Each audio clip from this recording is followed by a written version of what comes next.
దేవుని పరిశుద్ధ నామమునకు మహిమ కలుగునుగాక. ప్రియులారా, ప్రభునామన మీ అందరికీ వందనములు.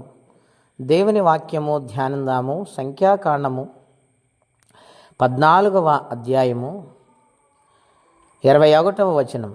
అయితే నా జీవము తోడు భూమి అంతయు యెహోవా మహిమతో నిండుకొని ఉండును. నేను ఐగుప్తులో అరణ్యములోను చేసిన సూచక క్రియలను నా మహిమను చూచిన ఈ మనుషులందరి 10 మారులు నా మాట వెనక నన్ను పరిశోధించురి. ప్రియమైన దేవుని బిడ్డలారా, ఉదయకాల సమయంలో పరిశుద్ధాత్మదేవుడు మనందరితో మాట్లాడుచు ఉన్నాడు. ఇశ్రాయేలు ప్రయాణం ఆనాడు జరుగుతూ ఉన్నది. మోషే ఇశ్రాయేలు ప్రజలు నడిపించుటకు దేవుడు ఏర్పాటు చేసి ప్రయాణమై వస్తూ ఉన్నారు. వారు అరణ్యాల మధ్య, సముద్రము మధ్య ప్రయాణము చేసి ఎడారిలో సాగిపోతూ ఉన్నారు. వారి జీవితాలలో దేవుని కాపుదలలో వారు వెళుతూ ఉంటే అది లేదు ఇది లేదని సణుగుకోవటం, దేవుని మీద తను ఏర్పాటు చేసుకున్న మోషే మీద, అహరోనుల మీద సణుగుడు, నిందలు వేస్తూ ఉన్నారు. వారు అంటూ ఉన్నారు, సవిచారము లేని ఈ మన్నానే మేము తింటూ ఉన్నాము. ఐగుప్తులో ఉన్నప్పుడు ఉల్లిగడ్డలు, తెల్లగడ్డలు, మాంసము విస్తారముగా తినేవాళ్ళము. ఇక్కడ మాకు అవేమీ లేవని మోషే మీద సణుగుతూ ఉన్నారు. అప్పుడు మోషేకు బాధ కలిగింది. వారి దుఃఖాన్ని చూశాడు. వారి దుఃఖాన్ని చూసి దేవునికి చెబుతూ ఉన్నాడు.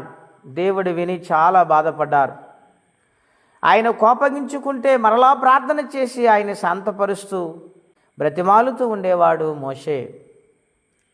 ఎలాగూ జరుగుతూ ఉండగా వారు అడిగిన ప్రతిదీ కూడా దేవుడు ఇస్తూ ఉండేవాడు. అయినను వారు ఇంకా ఆశకులు అడుగుతూ ఉండేవారు. దేవునికి బాధ కలిగింది. అప్పుడు మోషేతో ఆయన మాట్లాడుతూ ఉన్నాడు, నేను ఐగుప్తు దేశము నుండి ఆనాడు అబ్రహాముకు మాట ఇచ్చాను, వాగ్దాన దేశానికి నడిపిస్తూ వారిని తీసుకుని వస్తానని.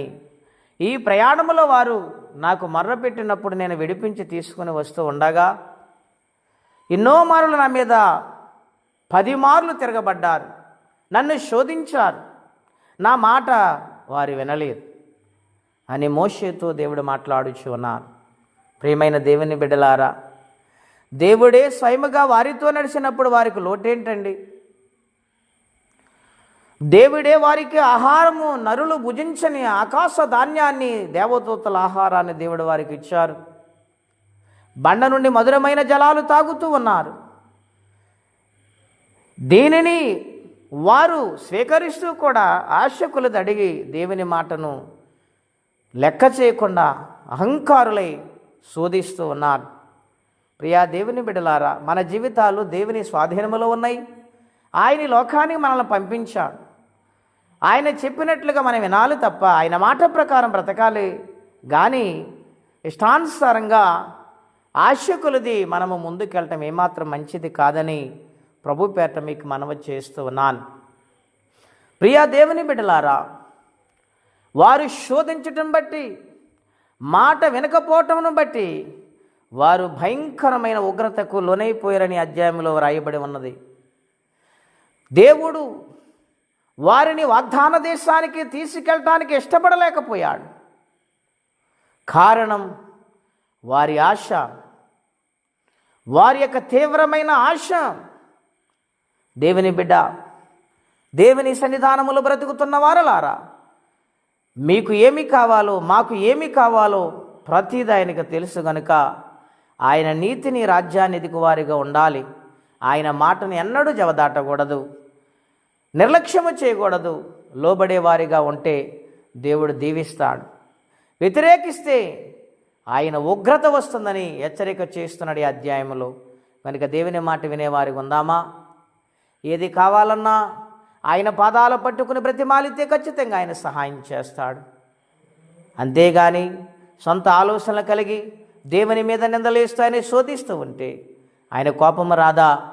ఆలోచించండి. దేవుని రాజ్యానికి వారసులుగా మారదాం. మట్టి కృపా తీర్మానం పరిశుద్ధాత్మదేవుడు మనందరికీ దయచేయనుగాక. ప్రార్థన అండి.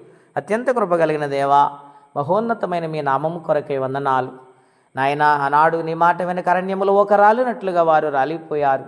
అటువంటి జీవితం మీరు కలిగి ఉండకూడదని ప్రత్యేక మమ్మల్ని హెచ్చరించారు. మమ్మల్ని దీవించే జాబితాలను మీరు ఉంచారు. ఆ విధముగానే మీ మాటకు లోబడి బ్రతుకు జీవితం అందరికీ దయచేయండి. ఎవరి కష్టాల బాధలు ఇబ్బందులు ఉన్నారో వారికి సహాయం పంపించమని, దినము దీవెనకరంగా మార్చమని యేసుక్రీస్తు వారి పుణ్యనామలో ప్రార్థించి వేడుచున్నాము తండ్రి. ఆమెన్. దేవుడు దీవించును గాక. ఆమెన్.